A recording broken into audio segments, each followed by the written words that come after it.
لك ما جاي يعتذر من اخوه، لا يعتذر من ابوه. في وضوء نشوفه سواي بحياتنا اخوان مع جل احترامي يعامل اخوه معامله كانما غريب، بينما عباس ينظر لك نظره اب ومستحي. هذا الشيء منين اجى؟ استاذ يا زين، يعني بمنظور يعني انا ما ازيد على كلامك، انا اعتز بك وانت اطلق عليك بلبل يا عمري.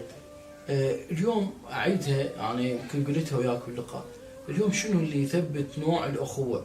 اليوم انا فعلا انا بالمنطقه الشعبيه واشوف هواي اخوان يطلع اخو يعني يحكي عليه كلام مو زين. فشنو اللي يثبت نوع الاخوه؟ الاحترام، المبادئ، الاخلاق، هي اليوم هاي راح تثبت الاخوه. اليوم الاخو صديق. على طاري هذا السؤال الا بس تكمل كلامك. هذا اللي قلت الاحترام والاخوه، منو يلعب دور بيه؟ البيت لو المدرسه؟ اللي ياثر ويعمق هذا الشيء؟ البيت.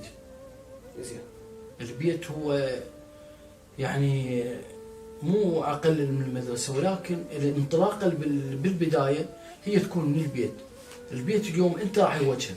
احسن، الاب والام يلعب دور اكيد كبير. هو راح يخلق هاي الخلطه بين الاخو والاخو، بين الاخت والاخت، بين الاخو والاخت، فيلعب دور البيت الاب والام. ايش تطلب؟